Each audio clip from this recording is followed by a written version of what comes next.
बिस्मिल्लाहिर्रहमानिर्रहीम। अस्सलाम वालेकुम फ्रेंड्स। आज हम बना रहे हैं लसूड़े का अचार, जो खाने में भी बहुत टेस्टी होता है और बनाने में भी बहुत ज़्यादा आसान है। तो मैंने सोचा आपके साथ आज की रेसिपी ज़रूर शेयर की जाए। उम्मीद है आपको आज की रेसिपी ज़रूर पसंद आएगी। तो चलिए अब हम अपनी रेसिपी की तरफ चलते हैं और उससे शुरू करते हैं। अच्छा, अचार बनाने का जो मैंने आम से अचार का मेथड बताया, उसमें मैंने आपको पूरे मसाले बनाने का इसका मेथड बता दिया है। फिर इसमें भी मैंने थोड़े क्लिप शामिल किए हैं, लेकिन आप उधर से सेम मसाले की रेसिपी ले सकते हैं। सबसे पहले हमने लहसुनों को अच्छी तरह से धो के पानी को बॉइल कर के इसमें लहसुने डाल दिए हैं। लहसुनों को हमने 2 या 3 बॉइल तक उबालना है। उबाल के हमने इन्हें स्टेन कर लिया है।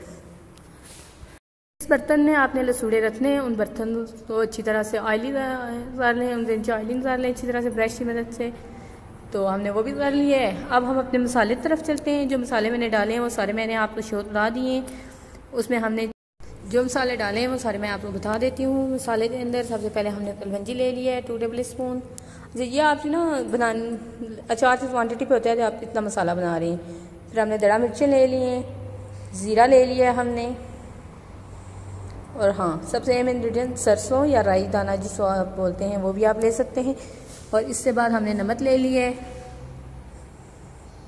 काली मिर्चें साबुत आपने ले लिए, सौंफ जिनसे अचार का टेस्ट बहुत इन्हेंस होता है वो हमने 2 टेबल स्पून ले लिए। मेथी दाना हमने ले लिया है, मेथरे भी यूज़ कर सकते हैं, मेथी दाना भी यूज़ कर सकते हैं। अब हल्दी हमने ले लिया इसमें। अच्छा, ये चीनी है, चीनी तो हम फिलहाल शामिल नहीं करेंगे। चीनी तो हम उस वक्त शामिल करेंगे जब हम इसको पीसेंगे। फिर हमने इसमें लाल मिर्चें ले लिए पीसी हुई। सारे मसालों को अच्छी तरह से आपने मिक्स कर लेना है। अच्छा, मिक्स करने के बाद आपने ऐसे करना है, आधा मसाला आपने ब्लेंड कर देना है। जो मसाला आप ब्लेंड करेंगे उसमें आपने 2 टेबल स्पून चीनी शामिल कर देनी है। मसाला हमने आधा ब्लेंड किया और आधा हमने उसी तरह साबुत मिक्स कर लिया है सारा। थोड़े से सौंफ मैंने इसमें और डाले, इनके लसूड़े हैं तो इनमें थोड़े से सौंफ ज़्यादा जाते हैं। थोड़ा सा मेथी दाना भी मैंने और डाला है और नमक भी, क्योंकि आम से अचार में थोड़े से मसाले ज़रा कम जाते हैं और लसूड़े में क्योंकि भरते हैं हम मसाला तो इसलिए थोड़े ज़्यादा मसाले होते हैं।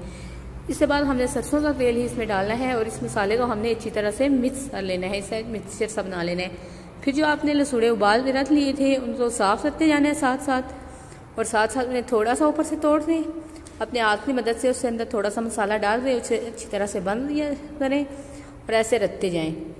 हमने साफ़ किया है इसको पहले, उसके ऊपर जो डंडी सी होती है उसको उतारे हैं, एक साइड से दबाएंगे वो खुल जाएगा, उसके अंदर आप मसाला रखें। इसी तरह आपने अपने सारे लसूड़ों को भर लेना है।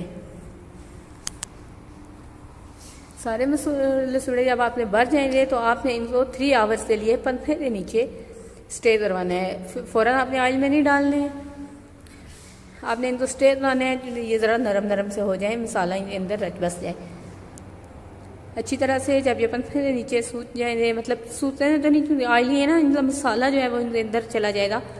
फिर आपने एक मिट्टी का बर्तन ले लें। मैं तो इस बाल्टी में डालती हूँ, प्लास्टिक की बाल्टी है मेरी तो इसमें डालती हूँ।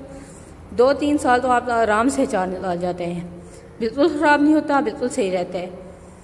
मैंने सरसों का ऑयल डाला है इसमें, और जो अपने लसूड़े मैंने बना के रख लिए थे सारे वो मैंने इसके अंदर शामिल कर लिए।